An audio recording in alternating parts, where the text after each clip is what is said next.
নমস্কাৰ সকলোৱে ইংৰাজী শিকিব এই সিৰিজটোৰ আজি ডে 9 হয় ডে 9ত আমি শিকিবলৈ যত্ন কৰিম প্ৰিপজিশন 2 আৰু 4 আমি কেনেদৰে বিভিন্ন বাক্যত ব্যৱহাৰ কৰিব পাৰো ভিডিওটো খুব ইন্টাৰেষ্টিং হ'ব আৰু বহুতো জানিবলগীয়া কথা এই ভিডিওটোত আছে গতিকে ভিডিওটো আপোনালোকে স্কিপ নকৰাকৈ শেষলৈকে চাওক আৰু 2 আৰু 4 প্ৰিপজিশনৰ বিভিন্ন ইউজৰ বিষয়ে জানি আপোনালোকেও আপোনালোকৰ ডেইলি লাইফত ব্যৱহাৰ কৰিবলৈ যত্ন কৰক সো প্ৰথমতে চাম আমি 2 প্ৰিপজিশন কেনেদৰে আমি বিভিন্ন সিচুৱেচনত ব্যৱহাৰ কৰিব পাৰো 2 প্ৰিপজিশন ব্যৱহাৰ কৰা প্ৰথমটো সিচুৱেচন হল আমি যেতিয়া কোনো দিশলৈ বা কোনো স্থানলৈ বুলি ক'বলৈ যাওঁ তেনেকুৱা ক্ষেত্ৰত আমি 2 প্ৰিপজিশন ব্যৱহাৰ কৰিব পাৰো মই ধৰক আপোনাক সুধিছো যে আপুনি যোৱা বছৰ মুম্বাইলৈ বা দিল্লীলৈ গৈছিল নে কোনো স্থানলৈ বুলি ক'লো কোনো দিশলৈ বুলি ক'লো তেনেকুৱা ক্ষেত্ৰত আমি 2 প্ৰিপজিশন ব্যৱহাৰ কৰিব লাগে সো ফাৰ্স্ট এক্সাম্পলটো চাওক ফাৰ্স্ট এক্সাম্পলটো কি কৈছে So first example to mota interrogative sentence loiso interrogative sentence ot moi 2 preposition ব্যবহার কৰিছো so বাক্যটো চাও কি কৈছে did you go to Mumbai last year so বাক্যটো চাও কি কৈছে did you go to Mumbai last year so to Mumbai কলো to Mumbai মানে কোনো এটা স্থানলৈ বুলি কলো did you go to Mumbai last year তুমি মুম্বাই লৈ যোৱা বছৰ গৈছিলা নে এই বাক্যটো টুৰ অৰ্থ ওলালে লৈ আমি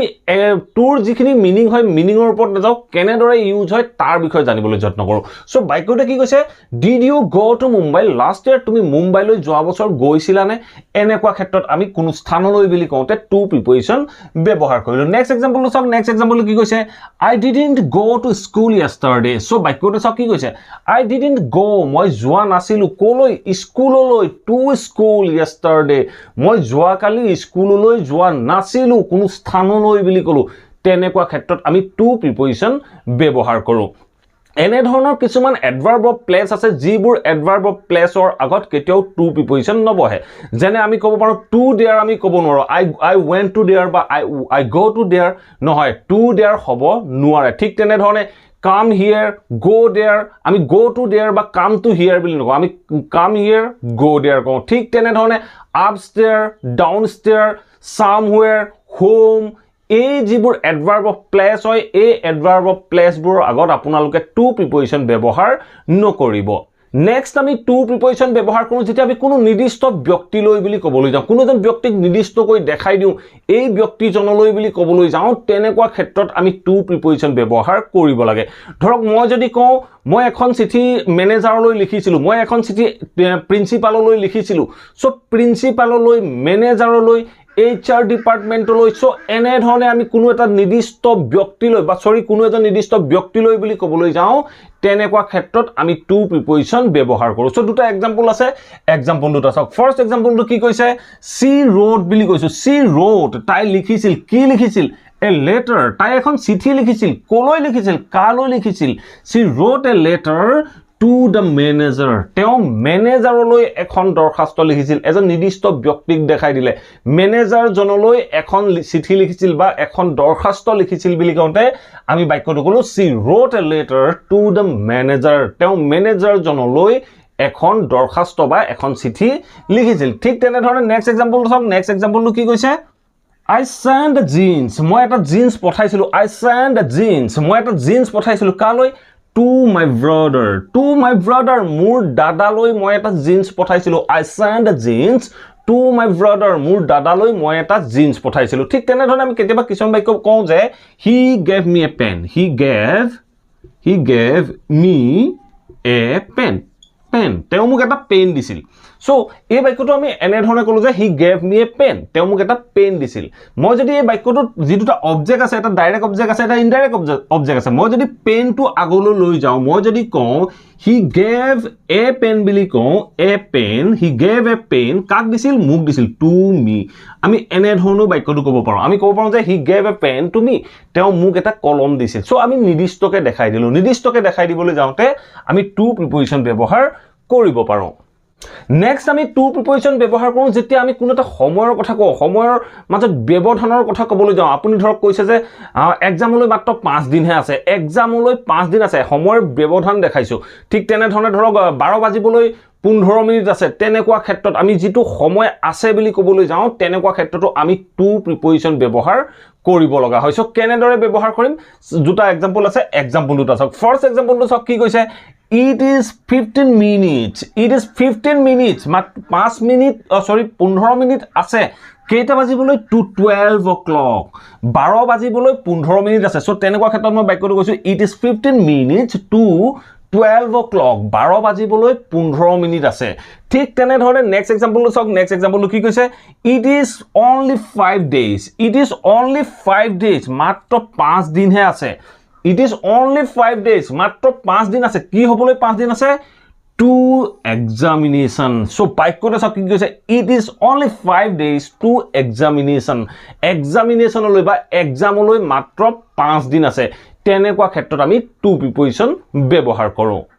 নেক্সট আমি to preposition ব্যৱহাৰ কৰো যেটা আমি কোনো এটা পৰিমাণৰ কথা ক'বলৈ যাওঁ ধৰক আপুনি কৈছে যে মিটিংখনত 100 পৰা 150 মানুহ আছে 100 পৰা 150 150 ভিতৰত মানুহ আছে সো তেনে ধৰণে ক'বলৈ যাওঁতেও আমি to preposition ব্যৱহাৰ কৰিব লগা দুটা এমাউন্ট দুটা পৰিমাণৰ মাজত দেখাবৰ কাৰণে আমি to preposition ব্যৱহাৰ কৰো সো কেনেদৰে ব্যৱহাৰ কৰিম দুটা এক্সাম্পল আছে এক্সাম্পলটো চাওক সো ফাৰ্স্ট এক্সাম্পলটো কি কৈছে there are মানে তাত আছে এটা প্লুৰেল নাম্বাৰ হোৱাৰ কাৰণে আমি are ব্যৱহাৰ কৰিলো there are 100 to 150 people in the meeting so বাক্যটো কি কৈছে চাওক there are তাত আছে 100 to 150 people in the meeting মিটিংখনত 100 পৰা 150 জন মানুহ আছে 100 পৰা 150 জন মানে মানুহ যেতিয়া আপুনি কাউন্ট কৰিব 100 ওপৰত ওলাব 150 ভিতৰত ওলাব তেনে ধৰণে ক'বলৈ যাওঁতে আমি কলো there are 100 to 100 people in the meeting মিটিংখনত 100 পৰা 150 মানুহ আছে সো তেনেকুৱা ক্ষেত্ৰত আমি to preposition ব্যৱহাৰ কৰিলো ঠিক তেনে ধৰণে নেক্সট এটা এক্সাম্পল ক'ব পাৰো যে for this shirt এই বাক্যটো চাওক কি কৈছে for this shirt এই শাৰ্টটোৰ কাৰণে for this shirt এই শাৰ্টটোৰ কাৰণে you have to pay তুমি পে কৰিব লাগিব সো মই বাক্যটো কৈছো যে for this shirt you have to pay 500 to 700 rupees so বাক্যটো চাওক কি কৈছে for this shirt you have to pay 500 to 700 rupees এই শাৰ্টটোৰ কাৰণে তুমি 500 পৰা 700 টকা পে কৰিব লাগিব ধৰক আপুনি আপোনাৰ বন্ধু এজনক শাৰ্ট এটা দেখালে এই শাৰ্টটো পছন্দ হৈছে এই শাৰ্টটো ধুনিয়া লাগিছে কিমান মান ল'ব বাৰু ধৰক আপোনাৰ বন্ধুজনে আপোনাক কৈছে যে এই শাৰ্টটোৰ কাৰণে তুমি 500 পৰা 700 টকা ভৰিব লাগিব for this shirt you have to pay 500 to 700 rupees so ঠিক তেনে ধৰণে আমি কিছুমান ক্ষেত্ৰত from আৰু to ব্যৱহাৰ কৰো so from আৰু to কেনেকুৱা ক্ষেত্ৰত ব্যৱহাৰ কৰো ধৰক আপুনি ক'ব লগা হ'ল যে ডক্টৰজন ৰাতিপুৱা 10 বজাৰ পৰা আবেলি 4 বজালৈকে থাকে ডক্টৰজন ৰাতিপুৱা 10 বজাৰ পৰা আবেলি 4 বজালৈকে থাকে so তেনেকুৱা ক্ষেত্ৰতো আমি from to ব্যৱহাৰ কৰো আমি ক'ব পাৰো যে doctor will be available বা থাকিব বুলি কওঁতে আমি কম doctor will be available doctor থাকিব কেতিয়াৰ পৰা doctor will be available from 10 am to 4 pm from 10 am to 4 pm 10 বজাৰ পৰা 4 বজালৈকে থাকিব এতিয়া চাও আমি for preposition আমি কেনেদৰে বিভিন্ন বাক্যত ব্যৱহাৰ কৰিব পাৰো আমি যেতিয়া কোনো এজন নিৰ্দিষ্ট ব্যক্তিৰ কাৰণে বুলি ক'বলৈ যাওঁ তেনেকুৱা ক্ষেত্ৰত আমি for preposition ব্যৱহাৰ কৰিব লগা হয় মই যদি এটা এক্সাম্পল কওঁ যে তাই মোৰ কাৰণে একাপ চাহ বনাইছিল তাই মোৰ কাৰণে একাপ চাহ বনাইছিল মোৰটো মই নিৰ্দিষ্ট কৰি দেখালো যে তাই তোমাৰ কাৰণে একাপ চাহ বনাইছিল তোমাৰ বুলি কৈ মই নিৰ্দিষ্টকে ক'লো সো তেনেকুৱা ক্ষেত্ৰত আমি for preposition ব্যৱহাৰ কৰিব লগা হয় সো কেনেদৰে কৰিম দুটা এক্সাম্পল আছে ফাৰ্স্ট এক্সাম্পলটো চাওক কি কৈছে she made তাই বনাইছিল she made a cup of tea তাই একাপ চাহ বনাইছিল কাৰ কাৰণে বনাইছিল for me মোৰ কাৰণে একাপ চাহ বনাইছিল so made a cup of tea এটা নাউন হয় নাউন এই cup of tea টো কালে বনাইছিল মোৰ কাৰণে বনাইছিল নিৰ্দিষ্টকে দেখাই দিলো তেতিয়া আমি কম for me she made a cup of tea for me তাই মোৰ কাৰণে একাপ চাহ বনাইছিল ঠিক আছে নেক্সট এক্সাম্পলটো চাওক নেক্সট এক্সাম্পলটো কি কৈছে she was waiting তাই অপেক্ষা কৰি আছিল কাৰ কাৰণে অপেক্ষা কৰি আছিল for me she was waiting for me she was waiting for you whatever it is যাৰ কাৰণে হক আপুনি তাৰ বিষয়ে ক'ব পাৰে he was waiting for her তাইৰ কাৰণে অপেক্ষা কৰি আছিল she was waiting for you তাই তোমাৰ কাৰণে অপেক্ষা কৰি আছিল যাৰ কাৰণে হয় আপোনালোকে তাৰ বিষয়ে ক'ব পাৰে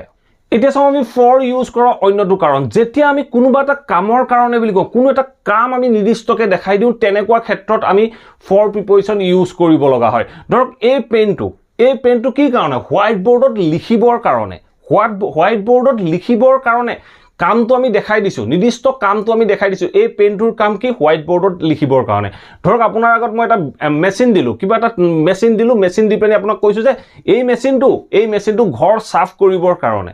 এই তেনেকুৱা ক্ষেত্ৰত যেটা নিৰ্দিষ্ট কাৰণটো দেখাই দিম তেনেকুৱা ক্ষেত্ৰত আমি for preposition ইউজ কৰিব লগা হয় সো এই ফাৰ্স্ট এক্সাম্পলটো চাওক ইয়াৰ ফাৰ্স্ট এক্সাম্পলটো চাওক কি কৈছে this pen is এই কলমটো হয় কি হয় this pen is for writing on the board so বাক্যটো চাওক কি কৈছে for writing on the board boardত লিখিবৰ কাৰণে এই পেনটো boardত লিখিবৰ কাৰণে আমি ক'ব পাৰো যে this pen is for writing on the whiteboardত লিখিবৰ কাৰণে so এনে ধৰণে যেতিয়া আমি নিৰ্দিষ্ট কাৰণটো দেখাই দিম তেনেকুৱা ক্ষেত্ৰত সদায় for prepositionৰ পিছত যিটো কাম হ'ব সেই কামটো আমি continuous form বা gerund formত দেখাব লগা হয় এনে ধৰণৰ কিছুমান preposition আছে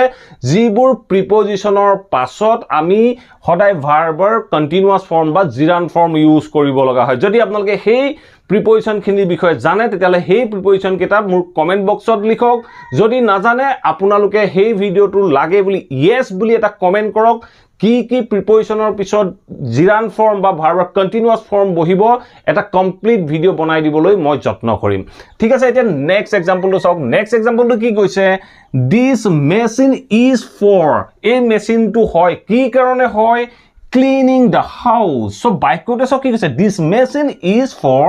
cleaning the house এই মেচিনটো ঘৰ সাফ কৰিবৰ কাৰণে আমি কাৰণটো দেখাইছো যেতিয়া কাৰণটো দেখাম তেনেকুৱা ক্ষেত্ৰত সদায় for preposition ইউজ কৰিব লাগিব সো এনে ধৰণে আপোনালোকে বিভিন্ন বাক্য বনাবলৈ যত্ন কৰক প্ৰেক্টিস কৰক আপোনালোকৰ বাবেও এই কনসেপ্টখিনি সহজ হৈ আহিব নেক্সট আমি for preposition ইউজ কৰো যেতিয়া আমি কাৰণে বুলি ক'বলৈ যাওঁ মই আমুকটোৰ কাৰণে আমুকটো কৰো তেনে ধৰণে মই তোমাৰ কাৰণে সকলো কৰিব পাৰো বা মই মোৰ হেলথৰ কাৰণে মই এক্সাৰসাইজ কৰো হেলথৰ কাৰণে তোমাৰ কাৰণে এনে ধৰণে ক'বলৈ যাওঁতে আমি for preposition ইউজ কৰো সো যেতিয়া আমি কোনোবা এটা কাৰণ দেখাবলৈ যাওঁ সো ঠিক তেনে ধৰণে এই এক্সাম্পলটো চাওক এই এক্সাম্পলটো কি কৈছে I do exercise সো বাক্যটো চাওক কি কৈছে I do exercise মই এক্সাৰসাইজ কৰো কি কাৰণে for my health মোৰ হেলথৰ কাৰণে মই এক্সাৰসাইজ কৰো I do exercise for my health মই মোৰ স্বাস্থ্যৰ কাৰণে এক্সাৰসাইজ কৰো ঠিক তেনে ধৰণে নেক্সট এক্সাম্পলটো চাওক কি কৈছে I can do everything মই সকলোখিনি কৰিব পাৰো কাৰ কাৰণে for you তোমাৰ কাৰণে মই সকলোখিনি কৰিব পাৰো so I can do everything for my result মই মোৰ ৰিজাল্টৰ কাৰণে সকলো কৰিব পাৰো I can do everything for my exam মোৰ এক্সামৰ কাৰণে মই সকলো কৰিব পাৰো এনে ধৰণে আপোনালোকে বাক্য যেতিয়া কাৰণে বুলি বুজাবলৈ যাব তেনেকুৱা ক্ষেত্ৰত for preposition ইউজ কৰিব পাৰে এতিয়া চাও আমি নেক্সট আমি for preposition ইউজ কৰো যেতিয়া আমি টাইমৰ কথা ক'বলৈ যাওঁ 10 বছৰ ধৰি বা 5 বছৰ ধৰি এনে ধৰণে ক'বলৈ যাওঁ তেনেকুৱা ক্ষেত্ৰত আমি for preposition ইউজ কৰিব লাগে সময়ৰ কাৰণে আমি since preposition ইউজ কৰো এনেকুৱা সময়ৰ কাৰণে আৰু আমি for preposition ইউজ কৰো যেতিয়া মই sinceৰ ওপৰত এটা ভিডিও প্ৰস্তুত কৰিম তেতিয়া মই আপোনালোকক কম যে কেনে ধৰণৰ সময়ৰ কাৰণে আমি since preposition ইউজ কৰো এইখিনিতে এটা পইণ্ট মনত ৰাখি থওক for preposition আমি সদায় কমন টাইমৰ কাৰণে ইউজ কৰো আমি নিৰ্দিষ্টকে কোনো টাইমটো নকওঁ আমি এটা কমন টাইম কৈ দিও ধৰক মই 10 বছৰ বুলি কলো 10 বছৰ এটা কমন টাইম এতিয়াৰ পৰা 10 বছৰ আগত কিমান চন 2012 চন বুলি কলে আমি স্পেসিফিক টাইমটো কম তেতিয়া আমি since preposition ইউজ কৰিম সদায় মনত ৰাখিব since preposition ইউজ হ'ব সদায় স্পেসিফিক টাইমৰ ক্ষেত্ৰত আৰু for preposition আমি ইউজ কৰিম সদায় কমন টাইমৰ ক্ষেত্ৰত সো ফাৰ্স্ট এক্সাম্পলটো চাওক ফাৰ্স্ট এক্সাম্পলটো কি কৈছে I had been there sorry বাক্যটো চাওক